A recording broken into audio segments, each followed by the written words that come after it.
Es difícil no impresionarse con los relatos de los testigos. Hombres que fueron a la montaña en diferentes épocas desde hace medio siglo y contaron asombrosamente la misma historia. Hasta ahora hay 20.000 relatos de civiles y pilotos militares. Pero, ¿habrá un solo factor que todos tengan en común? La respuesta es sí.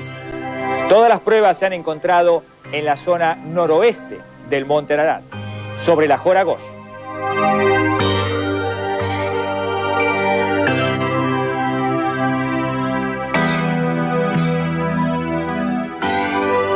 Estamos viendo una imagen computarizada del objeto identificado por el satélite. Al amplificar la imagen computarizada de este objeto, podemos ver que es de forma rectangular. Este de aquí es el contorno, y el objeto se extiende sobre una saliente.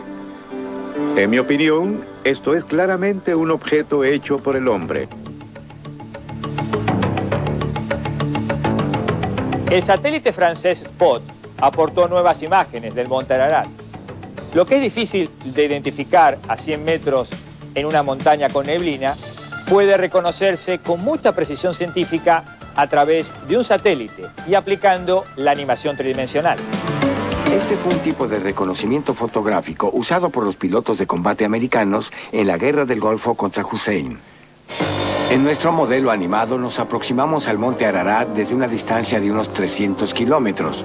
Vemos al pequeño Ararat al fondo y al irnos aproximando a las dos montañas, dirigimos nuestro curso para volar entre ellas en forma circular, alrededor del monte Ararat.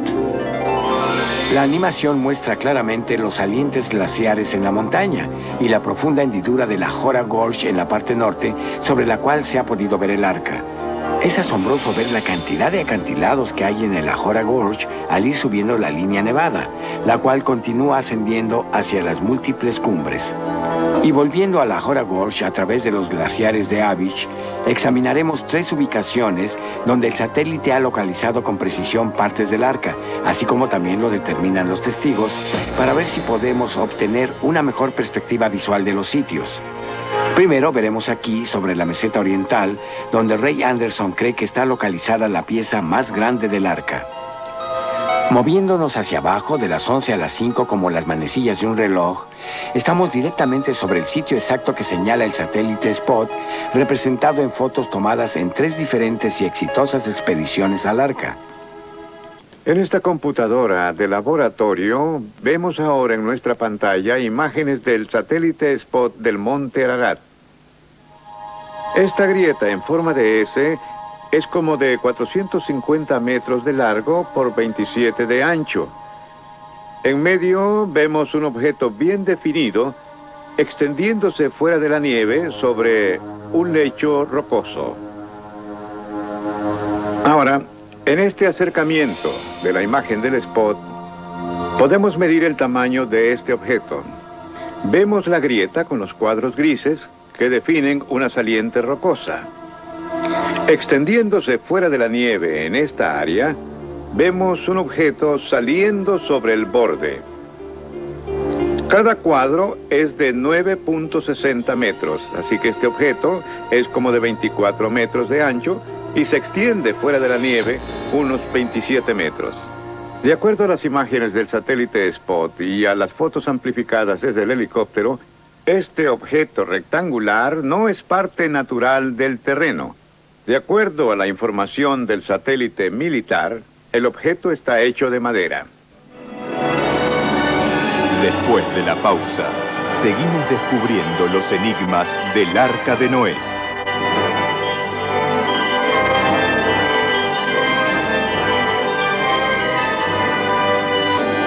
Tal vez la respuesta al gran misterio se base en concluir si hubo o no una devastadora inundación mundial. La Biblia, en uno de sus capítulos más sufridos y dramáticos, aseguran que así fue. Pero para aceptar como cierta esta historia de la inundación, nos encontramos con varias preguntas de difícil respuesta. ¿De dónde vino todo el agua? ¿Cómo subió y cubrió toda la tierra visible? Y luego del diluvio, ¿dónde se fue? No olvidemos que la Biblia dice que hubo suficiente agua como para cubrir 6 metros la montaña más alta. Hay una teoría que podría darnos una explicación y tal vez revelarnos el secreto.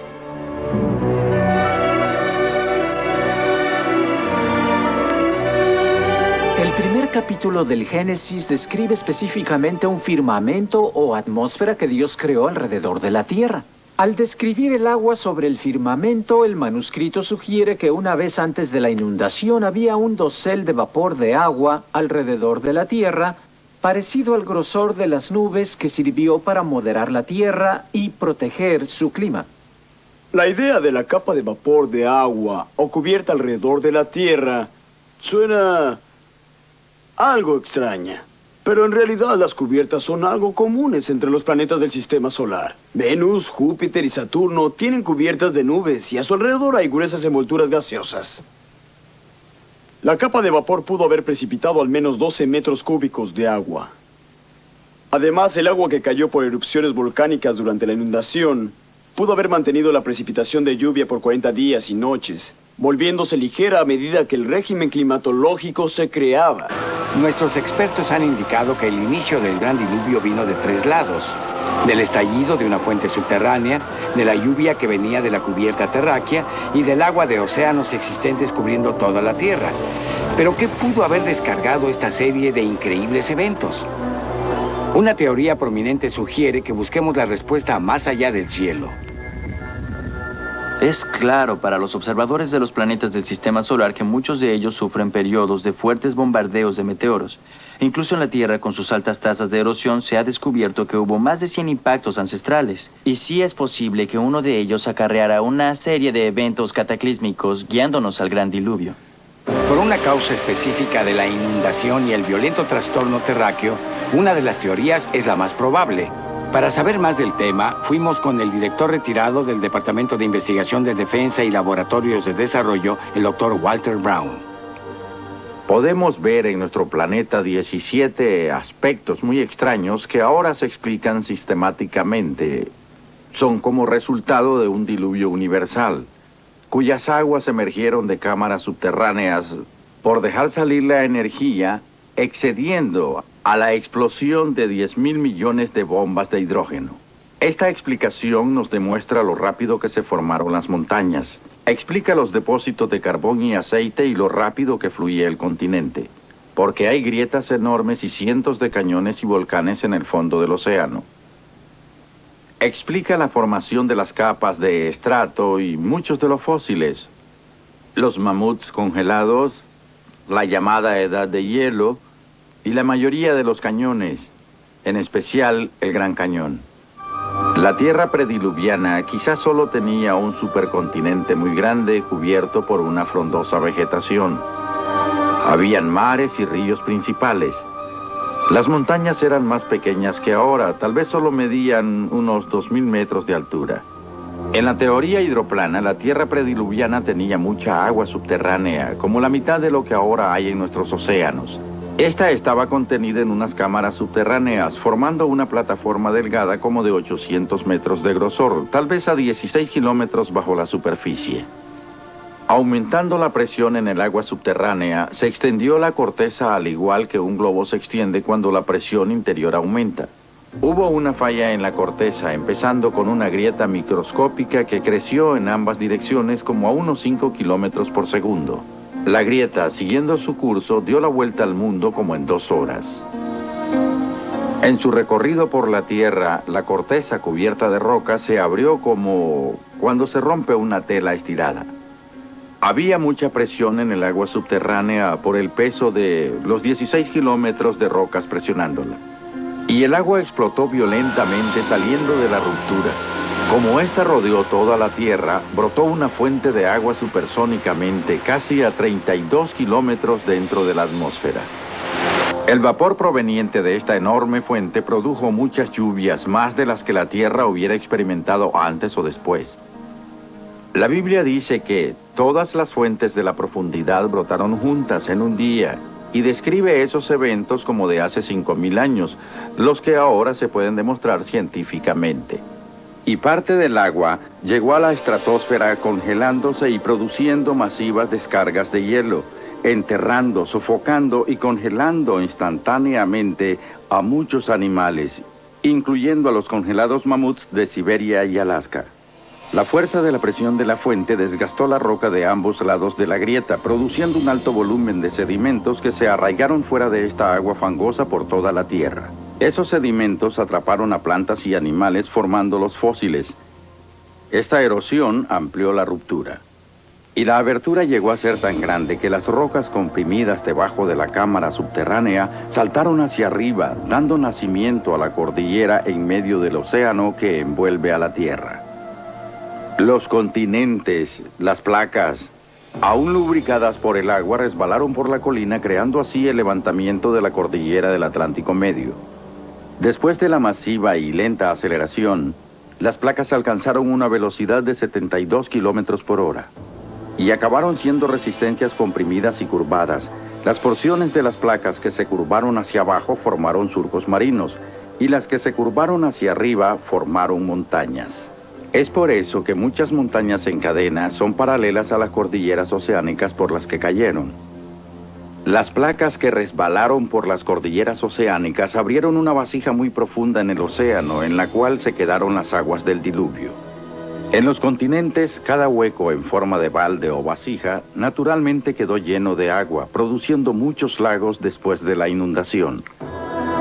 Las demostraciones que acaban de presenciar sobre una catástrofe mundial en la antigüedad apoyan la historia bíblica del diluvio en cada detalle. En instantes, en Secretos Revelados, seguimos investigando uno de los mayores misterios de todos los tiempos: el Arca de Noé.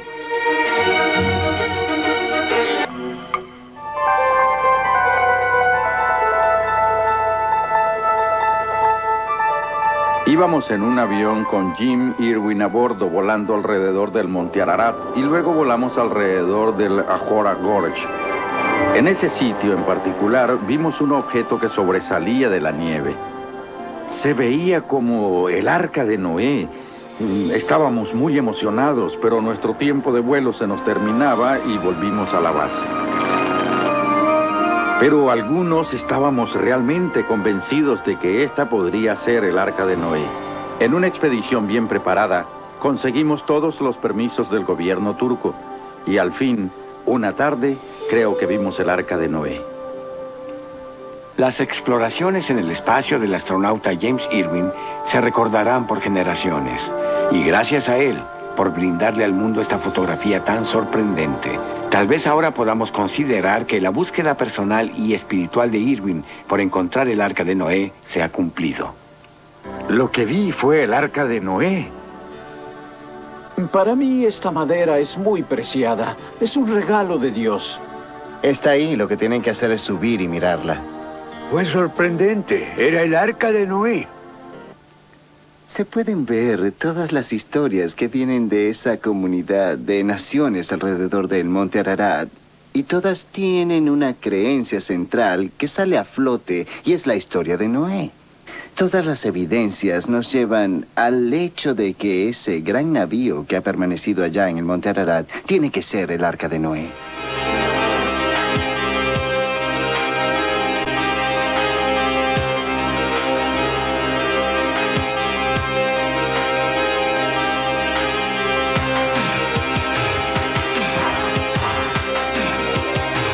Este hombre llamado Noé demostró su fe en proporciones épicas, trabajando durante años para construir la increíble arca.